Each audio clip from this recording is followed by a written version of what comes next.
അപ്പോ അവരത് എതിർക്കാൻ പറ്റാത്ത രീതിയിൽ അവര് ചെയ്തത് എന്താണെന്ന് മറ്റുള്ളവരെ ബോധ്യപ്പെടുത്തി കൊടുക്കണം. അങ്ങനെ ബോധ്യപ്പെടുത്താൻ സാധിക്കുന്ന കാര്യങ്ങളെയാണ് തെളിവെന്ന് പറയുന്നത്. ഓഹോ, അപ്പൊ അതാണല്ലേ കാര്യം. അപ്പൊ ഞാനീ നകുലിനെ കുറിച്ച് തെളിവ് കൊണ്ടുവന്ന ഗംഗ അയാളെ എവിടെന്ന് പറഞ്ഞുവിടോ? ആദ്യം തെളിവ് കൊണ്ടുവാ, ബാക്കി നമുക്ക് അപ്പൊ നോക്കാം. എന്താ പോരെ? അതിനാ സമ്മതിച്ചു. പക്ഷെ ഗംഗയ്ക്ക് എന്താ ഞാൻ ഇത്രയും പറഞ്ഞിട്ട് മനസ്സിലാവാത്തത്? അയാൾക്ക് ശരിക്കും ഗംഗ ഇഷ്ടമല്ല, അതെനിക്കറിയാം. ഇപ്പൊ അയാൾ ഇവിടെ വെച്ച് എന്നെ ദേഷ്യത്തിൽ നോക്കി. അതെന്തിനാ? അയാൾ കള്ളനായോണ്ടല്ലേ? മാളു, ഈ ഭൂമിയില് എനിക്ക് ഏറ്റവും വിശ്വാസം മോളെയാണ്. എന്റെ മോളെ ആരും മോശം പറയരുത്. അതുകൊണ്ടാ ഞാൻ മാളുവിനെ തടയുന്നത്. അല്ലാതെ അത് നകുലിനോടുള്ള ഇഷ്ടക്കൂടുതലൊന്നും അല്ല. തെളിവ് സഹിതം മോള് പറഞ്ഞ ആർക്കും മോളെ എതിർക്കാൻ സാധിക്കില്ല. അതെനിക്ക് മനസ്സിലായി. പക്ഷെ ഗംഗ അയാൾ ഉപദ്രവിക്കുന്ന എന്റെ പേടി. അങ്ങനൊന്നും പേടിക്കണ്ട, എന്നെ ആരും ഒന്നും ചെയ്യില്ല. മോള് വെറുതെ ഓരോന്നോർത്ത് വിഷമിക്കണ്ട. നല്ല കുട്ടിയായിട്ട് ഇരിക്കണം കേട്ടോ. ഞാനിപ്പോ വരാം കേട്ടോ.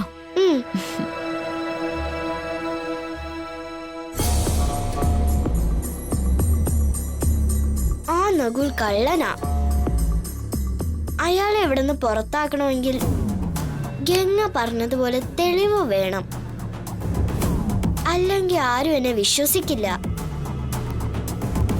അയാൾ ചെയ്ത പല തെറ്റുകളും ഞാൻ പറഞ്ഞിട്ട് ആരും വിശ്വസിക്കാത്തത് തെളിവില്ലാത്തതുകൊണ്ടാ. ഇനിയിപ്പോ ആ ദുഷ്ടനെതിരെ തെളിവ് കണ്ടെത്തണം, അല്ലെങ്കിൽ എനിക്ക് എന്റെ ഗംഗയെ നഷ്ടപ്പെടും.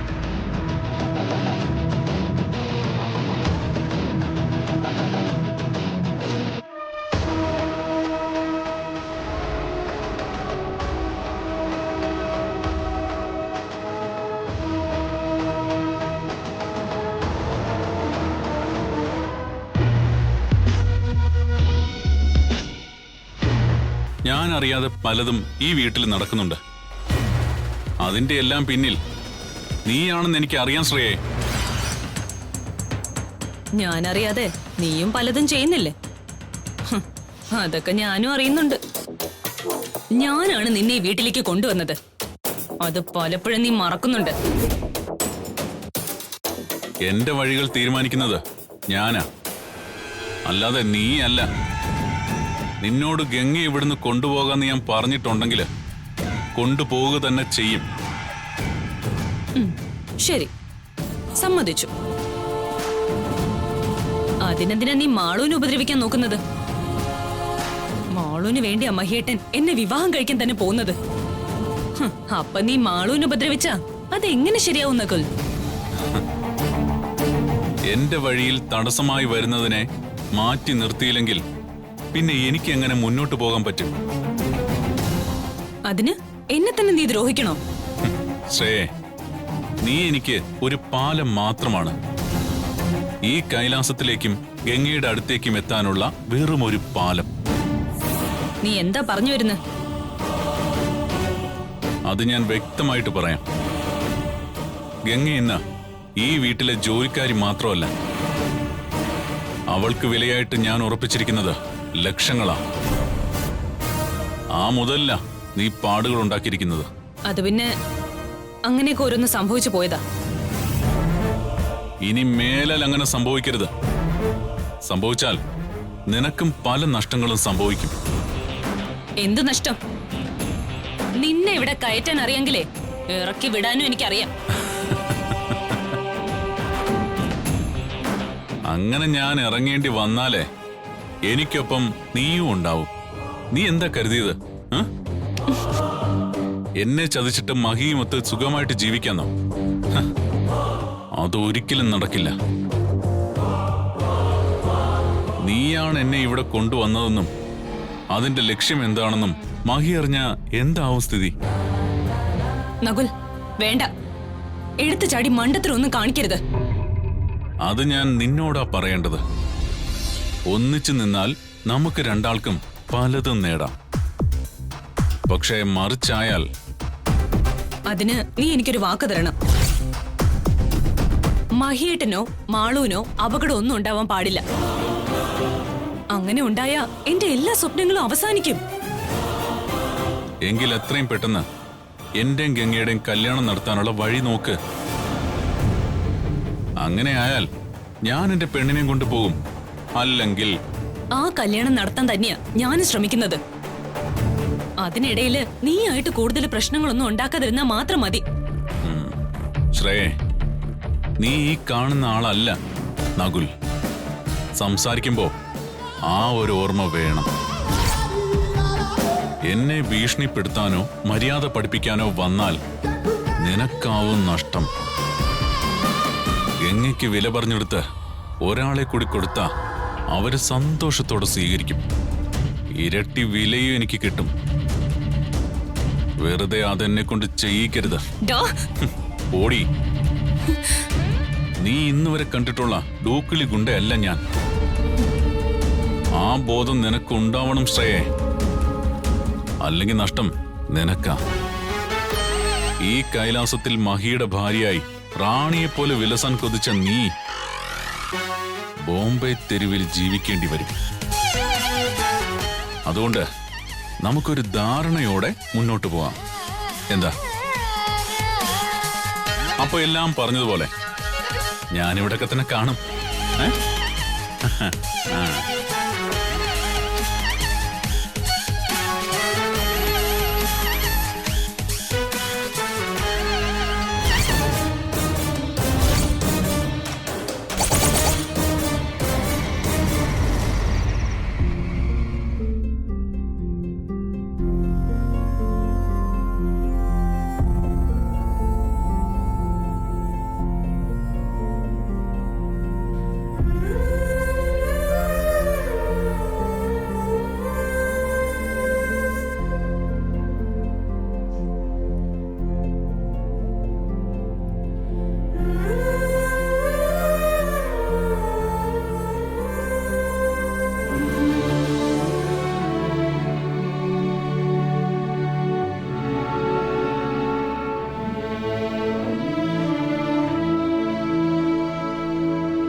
നീ എന്തിനാ ഗംഗ ഈ സമയത്ത് പുറത്തേക്ക് വരുന്നത്?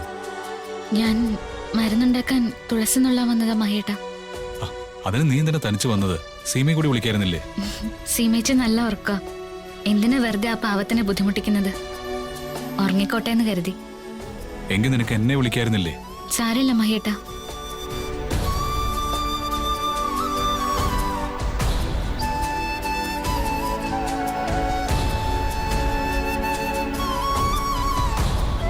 നിനക്ക് മരുന്ന് വേണമെങ്കിൽ ഞാൻ വാങ്ങിക്കൊണ്ട് വരില്ലായിരുന്നോ? പിന്നെ എന്തിനാ ഈ വയ്യാത്ത സമയത്ത് കഷ്ടപ്പെടുന്നത്? ഈ ചെറിയ മുറിവിനൊക്കെ എന്തിനാ മഹേട്ട മരുന്ന് പുറത്തുനിന്ന് വാങ്ങുന്നത്? മഹേട്ടന് ഓർക്കുന്നില്ലേ, പണ്ട് ചെറുപ്പത്തില് തുളസിയും കാട്ടുചെടികളും ചേർത്ത് നമ്മള് പച്ചമരുന്നൊക്കെ ഉണ്ടാക്കിയിരുന്നത്? ഒരിക്കൽ ഓടിക്കളിച്ച സമയത്ത് വീണെന്റെ കൈ മുറിഞ്ഞപ്പോ പച്ചില മരുന്നുണ്ടാക്കി മഹേട്ടൻ എന്റെ കയ്യിലൊഴിച്ചു. അന്ന് കൈ നീറിയതിന് ഞാൻ ഒരുപാട് കരഞ്ഞു. ആ കരച്ചില് മാറ്റാൻ മഹേട്ടൻ എന്തൊക്കെ തമാശകൾ പറഞ്ഞു. അതൊക്കെ ഇന്ന് എന്റെ കൺമുന്നിലുണ്ട്. ഒരിക്കലും മറക്കാത്ത സുഖമുള്ള ഓർമ്മകളാണതൊക്കെ. അതെ, എന്നെ ജീവിക്കാൻ പ്രേരിപ്പിച്ച കാര്യങ്ങളാ ആ ഓർമ്മകൾ. ആ ഗംഗ വാ, ഞാൻ സഹായിക്കാം. വേണ്ട മഹേട്ട, ഇപ്പൊ കുഴപ്പമൊന്നുമില്ല. നിന്നോട് വരാനാ പറഞ്ഞത്. ഞാൻ പറിച്ചു തന്നാലെന്താ, മരുന്നുണ്ടാക്കാൻ പറ്റില്ലേ? വന്നേ.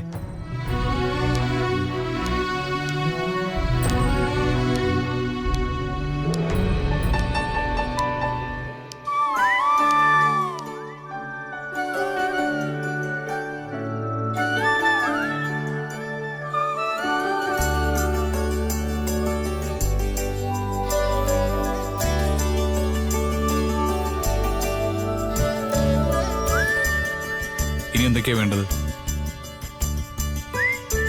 അല്ലെങ്കിൽ നീ പറയണ്ട, ഞാൻ പറിച്ചെടുക്കാം. പഴയ ഓർമ്മകൾ എന്റെ മനസ്സിലുണ്ടോന്ന് അറിയാലോ. ശരി.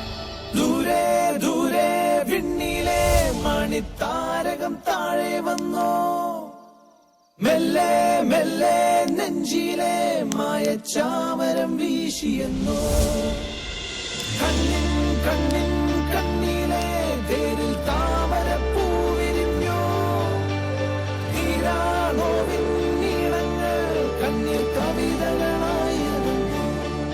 മഴ പാടും കുളിരായി വന്നതാരു ഇവളോ, തെന്നലായി തണലായി ഇനിയാരോ ഇവളോ, അറിയാതൊരോമൽ പീലി തിരയുന്നു തമ്മിൽ നാം കാണാതിരുന്ന നേരം. ഇപ്പൊ എല്ലാം ഇല്ലേ? ഇങ്ങ് വാ.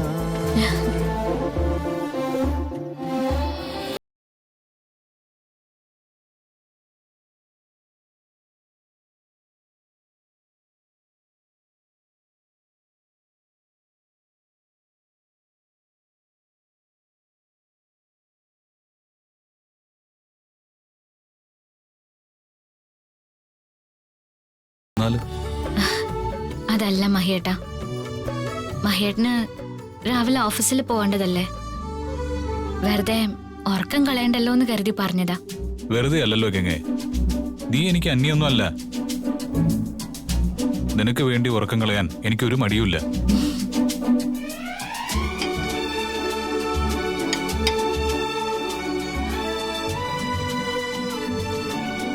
പച്ചമരുന്ന് ഇടിച്ചു പിഴിഞ്ഞു തരുന്ന നുണുക്ക് വിദ്യയൊക്കെ എനിക്കറിയൂ. എങ്ങനെയാ മരുന്നുണ്ടാക്കുന്നെന്ന് പറഞ്ഞു തന്നാ ഞാൻ സഹായിക്കാം. അയ്യോ, അതൊന്നും വേണ്ട, ഞാൻ ചെയ്തോളാം. എനിക്ക് പറഞ്ഞു തരാനുള്ള മടി കൊണ്ടാണോ? എന്താ മഹേട്ട ഇത്? മഹേട്ടന് പറഞ്ഞു തരാൻ എനിക്കെന്താ മടി? നീ ഇതൊക്കെ എങ്ങനെയാ പഠിച്ചത്? ആ, അതൊക്കെ പഠിച്ചു. മുത്തശ്ശിയും രാജമാമയൊക്കെ തന്നെയാ എന്റെ ഗുരുക്കള്. എങ്കി അവരുടെ ശിഷ്യ ഗംഗ എന്നെ കൂടി ശിഷ്യനാക്ക്. ഓ ആയിക്കോട്ടെ, ഞാൻ പറഞ്ഞുതരാം. ഇതൊക്കെയെങ്കിലും ഞാൻ നിനക്ക് വേണ്ടി ചെയ്യേണ്ട ഗംഗ.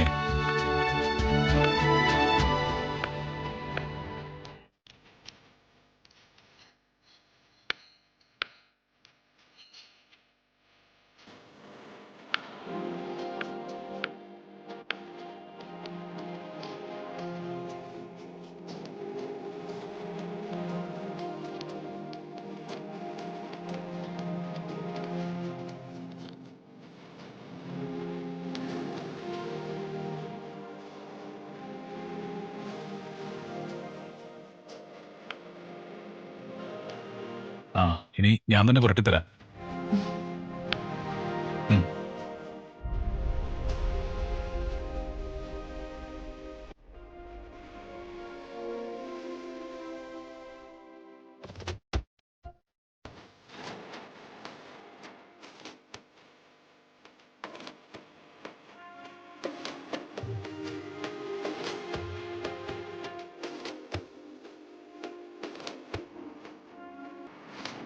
മഹേട്ടൻ എത്ര നല്ല ആളാ. എന്ത് സ്നേഹത്തോടെയാ ഓരോന്നും ചെയ്തു തരുന്നത്. മഹേട്ടനെ ഭർത്താവായി കിട്ടിയ ഗൗരി ചേച്ചി ശരിക്കും ഭാഗ്യവതിയായിരുന്നു. ഗൗരി ചേച്ചിക്ക് ശരിക്കും എന്താ പറ്റിയത് മഹേട്ടാ?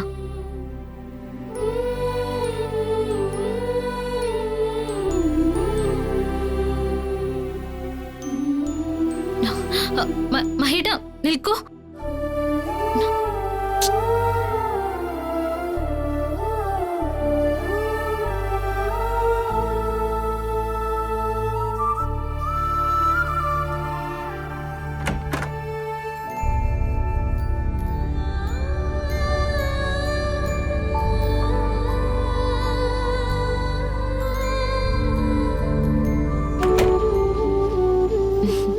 ആഹാ എഴുന്നേറ്റോ?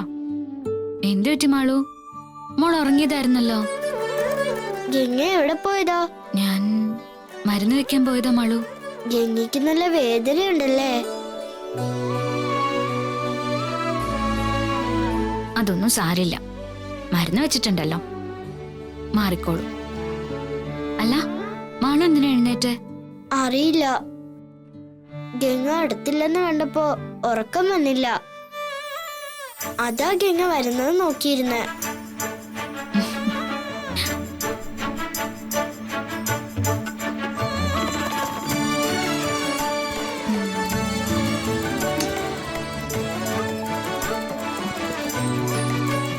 ഗംഗ ഇങ്ങനെ എപ്പോഴും എന്റെ കൂടെ ഉണ്ടാവണം എന്ന് മാത്രമേ എനിക്ക് ആഗ്രഹമുള്ളൂ. അത് നടക്കൂ ഗംഗേ? പിന്നെ ഞാൻ എന്റെ മാളുവിന്റെ കൂടെ തന്നെ ഉണ്ടല്ലോ. എന്നാലും ഗംഗയാ നകുലിനെ കല്യാണം കഴിച്ചാൽ അയാളുടെ കൂടെ പോയില്ലേ? അതൊന്നും ഉടനെ ഇല്ലല്ലോ. പിന്നെന്തിനാ അതൊക്കെ ഓർത്ത് ഇപ്പോഴേ വിഷമിക്കുന്നത്? ഇപ്പോ ഞാൻ എന്റെ മാളുവിന്റെ അടുത്ത് തന്നെ ഇല്ലേ? എങ്കിൽ നല്ല കുട്ടിയായിട്ട് സന്തോഷായിട്ട് ഉറങ്ങിക്കോ. കിടക്ക്.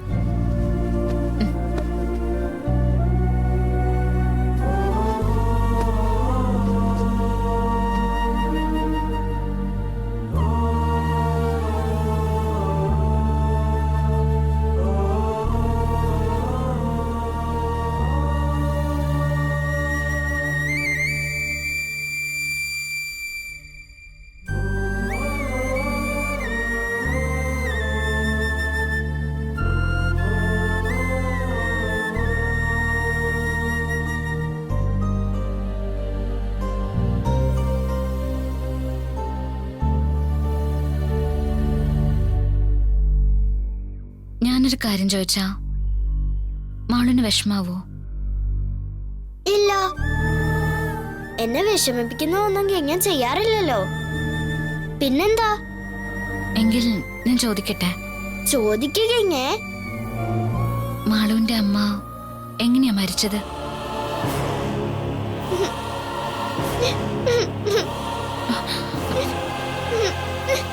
മോളെ, മാളു കരയല്ലേ? മാളു, മാളു കരയല്ലേ? വാ. മോളെ വിഷമിപ്പിക്കാനല്ല ഗംഗ അത് ചോദിച്ചത്. മോളുടെ അമ്മയ്ക്ക് എന്താ പറ്റിയെന്ന് അറിയാനുള്ള ആകാംക്ഷ കൊണ്ട് ചോദിച്ചതാ. എനിക്ക് ചോദിക്കാൻ ഈ വീട്ടില് മോളും മഹേട്ടനും മാത്രല്ലേ ഉള്ളൂ? എനിക്ക് എന്റെ അമ്മ ഒത്തിരി ഇഷ്ടമായിരുന്നു. എന്റെ അമ്മ പാവായിരുന്നു. എന്നെ ഒരുപാട് ഇഷ്ടമായിരുന്നു. കരയല്ലേ മോളെ?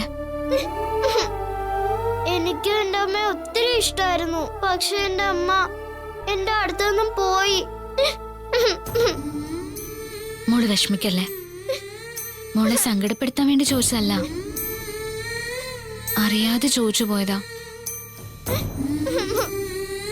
മോള് കരഞ്ഞ എനിക്കത് ഒരുപാട് സങ്കടാവും.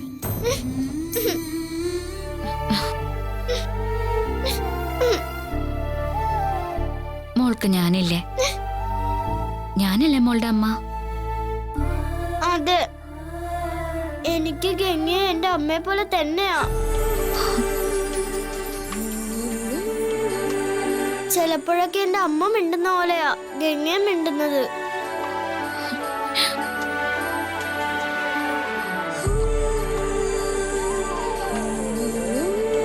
ഞാൻ എന്റെ മാളുവിന്റെ അമ്മ തന്നെയാ.